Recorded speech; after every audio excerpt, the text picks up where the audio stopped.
Hello, Senator Padilla. Thank you for the opportunity to speak with you today. My name is Alejandra Espinosa Garcia, and I am currently pursuing a Master's of Social Work at Arizona State University. I'm also a proud California resident, deeply connected to health equity and social justice. As a Master Social Work student, I'm learning to advocate for systematic change, and today I'm asking for your leadership on critical issues affecting some of California's most vulnerable population. I'm here to talk about CalAIM, which stands for California Advancing Innovating Medi-Cal, and a major statewide reform of how care is delivered to Medi-Cal recipients.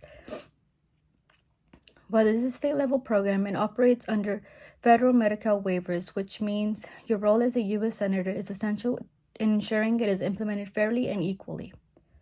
CalAIM is a big step forward in improving health care for people with complex needs, like those experiencing homelessness, serious mental health, or living incarceration.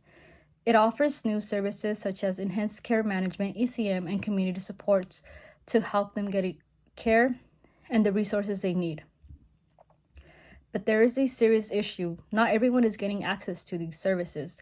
In many rural or unresourced counties, the rollout has been uneven. Some areas simply don't have enough staff, providers, or don't offer ECM, and others key supports like housing help, Medi-Cal, or food assistance aren't available at all. Even worse, many people who qualify for these services don't even know they exist because of outreach efforts are falling short. This has created a patchy system where the kind of care you receive depends on where you live. On top of that, federal policies have more pressure. Under the Trump administration, the One Big Beautiful Bill introduced new medical restrictions. As PBS NewsHour reported, with these changes may save the government a substantial amount of money. They also come at a cost of substantial increase in mortality. This inconsistency creates a deep social issue. Those who suffer the most from these gaps are often Black and Brown communities, immigrants, and individuals living in poverty who are already marginalized by systematic inequalities.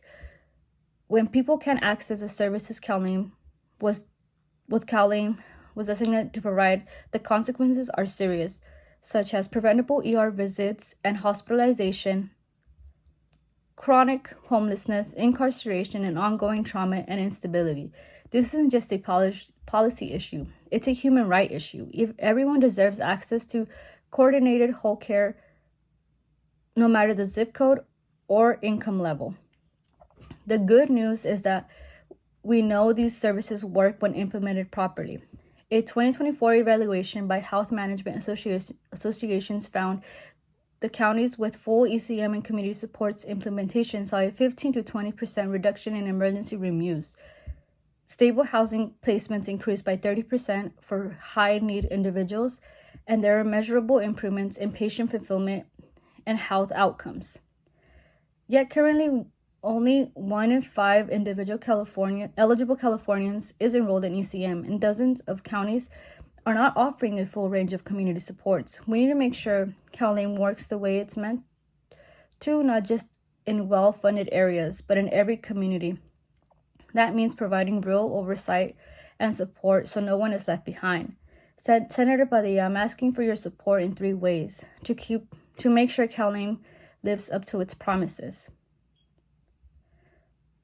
1, push for stronger federal oversight of California's medical waivers, including CalAIM.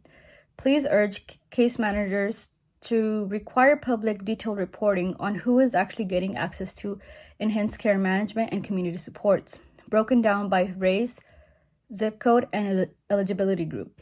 2, support increased federal Medicaid funding to grow the capacity of these services, especially in underserved rural areas, tribal communities, and regions facing provider shortages. 3rd, co-sponsor and introduce legislation to ensure programs like CalAIM are measured not just by how many people are enrolled, but by whether they truly are reaching marginalized communities with equitable access and meaningful outcomes. Your legislation can help make sure Medi-Cal Medicaid reforms don't leave behind the people that need it the most. Senator Padilla, thank you for your ongoing commitment to Californians and for taking the time to listen to me today. As a master's social work student and future social worker, I believe in policies that serve everyone, especially those who have historically been excluded or underserved. CalAIM has the potential to be transformative, but only in equity is placed by the center of implementation. I'm honored to provide any follow-up information or connect with you or any organizations firsthand. Thank you again for your leadership.